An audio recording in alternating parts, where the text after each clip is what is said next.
ازيكم؟ كلامي النهاردة مع صديقي وحبيبي الزوج الجميل. انا هقول لك على حاجة النهاردة انت تقريبا عمرك ما سمعتها وانت محتاج تسمعها. عارف انت لما يكون عندك نزلة برد كده ووشك مزنهر ومش عارف تاخد نفسك ومناخيرك مسدودة والبرد مبهدلك؟ عارف انت الاحساس ده؟ وفي لحظة كده قامت جاية لك العطسة. عارف العطسة اما بتعطس؟ ماشي، والعدسة تيجي كده وطلع طلع طلع طلع، وانت خلاص كل حواسك وكل تفكيرك عايزين نمسك العدسة دي. واي حد ينده عليك ولا حاجة، بص، محدش يشتتني، انا دلوقتي في مسألة حياة او موت، انا عايز العدسة دي. العدسة دي انا محتاجها، كل حاجة العدسة دي هتفوقني. فتلاقي العدسة طالعة طالعة طالعة طالعة، وانت خلاص اهو خلاص اهو خلاص اهو. الست اللي فهمتني في النقطة دي في اللحظة دي تعمل لايك قبل ما اكمل الفيديو. والعدسة طالعة طالعة طالعة طالعة طالعة طالعة، وتقوم رايحة. كمية الإحباط بقى اللي بتجيلك وبتجيلي أنا كمان لما بيحصل لي كده. أنا لو ينفع أدفع فلوس في اللحظة دي عشان العدسة تكمل، والله هدفع فلوس. إحساس في منتهى الإحباط. طيب تعرف يا صديق الزوج ان في ستات كتير جدا، انا معرفش زوجتك واحدة منهم ولا لأ، بيتحطوا في الموقف ده كل ليلة او كل حالة جماع. انا ما بحبش لفظ الجماع ده، كل حالة علاقة جنسية. كل ليلة بتبات وجواها شحنة احباط ما خرجتش، وان الست كل مرة في العلاقة بتوصل ان هي طالعة طالعة طالعة وخلاص هتوصل للنشوة، خلاص خلاص خلاص خلاص خلاص، وفي الاخر تقوم انت موقف او مخلص او مغير البوزيشن او مغير الحاجة اللي انت بتعملها وتفصلها. في الحالة دي الست حرفيا لو ينفع تديك بالبوكس في وشك، والله لو ينفع هتعمله، بس طبعا ما ينفعش.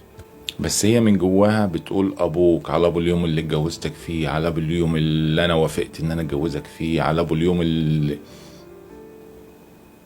وكمان بعد اما كل مرة بيحصل لها احباط، كل مرة بيحصل لها والعدسة ما بتوصلش، العدسة ما بتحصلش، بيحصل لها عقدة من العلاقة، وبيرتبط ذهنيا في عقلها الباطن العلاقة بالعدسة اللي ما بتحصلش والاحباط اللي بيحصل ده. فبالتالي بتبدأ تكره العلاقة وترفض ان هي تعملها. مين سوي يحب انه يعمل علاقة مش عارف يعطس فيها؟ العلاقة ما كانتش تعطس الواحدة ملهاش لازمة. طب انا بعمل فيديو ده ليه؟ ما انا اتكلمت في الحاجات دي تقريبا في فيديوهات تانية، مش بعيد الكلام. انا عايز اقول لك ان احيانا بتكون انت قريب انك توصلها للعطسة. يعني انت خلاص اوريدي فاضل لك مثلا 10 ثواني، 10 يعني. بص، انت بتلعب ماراثون، بما اننا ايام الاولمبياد في ماراثون بيتعمل، وانت فاضل لك 10 ثواني بس وتطلع المركز الاول، والست تعطس وتبقى حياتنا كلها عطس وورد وحاجات حلوه. وانا هنا مش بتكلم على عطس عشان مفيش حد يقول لك عطس ايه. فساعات الموضوع بيحتاج منك زقه. فلما الست تكون على باب ان هي توصل للاورجازم او توصل للعطسه على حسب ما تحب تقول، بتحتاج ان انت تكمل اللي انت بتعمله. يعني حاول ما تخلص، ولو بدأت تخلص كمل، حتى لو بعد ما تخلص كمل. كمل يا سيدي بقوة الدفع. عارف لما سفينة المكنة بتاعتها بتقف وهي ماشية، بتفضل هي ماشية بتزق نفسها بقوة الدفع. فانت لو اضطريت وحصل وخلصت، انا مش هلوم عليك، بس اللي بطلبه منك انك تكمل. ما تقومش فاهم وشايل كل حاجة من كل حاجة وخالت عندكم، لا خالتك ما جاتش. طيب حاجات تانية، ساعات بتكون انت بتداعب بايديك مثلا. انت راجل حلو من الرجاله الحلوه الشاطره اللي بتداعب وبتعمل حاجات حلوه، فانت وانت بتداعب الست خلاص الايه العدسه جايه جايه جايه جايه. ما تقولش اما جود بقى، ما تجودش. ما تجودش. انا كنت بحط التاتش. تاتش ايه وليله ايه؟ تاتش ايه وليله ايه؟ هتشلني. خلي اللي انت بتعمله تنيل وكمل فيه زي ما انت بتعمله، ما تجودش. الست مش عايزاك تجود. انت سايق العربيه، لا تخش شمال ولا تخش يمين، بص كمل. قابلتك لجنه، كمل. قابلتك بص كمل. فانت بتلعب بايديك والست خلاص قربت ان هي تعطس، كمل، ما تغيرش اي حاجه، حافظ على النسق اللي انت ماشي عليه. بتلعب بلسانك بقى، انت راجل شاطر بقى وراجل من الرجاله اللي هم بقى اللعيبه دول، وبتلعب بلسانك والدنيا حلوه والست خلاص قربت، ما تقولش لا لما الحق بقى ايه اشيل لساني واحط مش عارف بابا غنوج في السلطه. لا، كمل اللي انت بتعمله، ما تجودش. طب انا عايز اغير الوضع دلوقتي، الست خلاص صوتها طلع والمكنه اشتغلت وكلام من ده.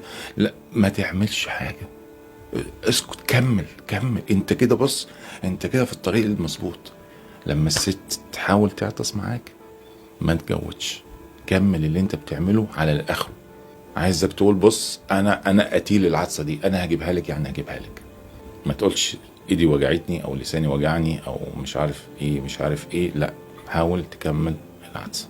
فانت مع زوجتك لو العطسه راحت فارجوك صلح غلطك. حاول ما تخليش مراتك تنام ودمعتها على خدها ولا عطستها في صدرها، علشان ده مش كويس عشانك. أتمنى لكم حياة سعيدة مديدة مليئة بالعطسات الناجحة.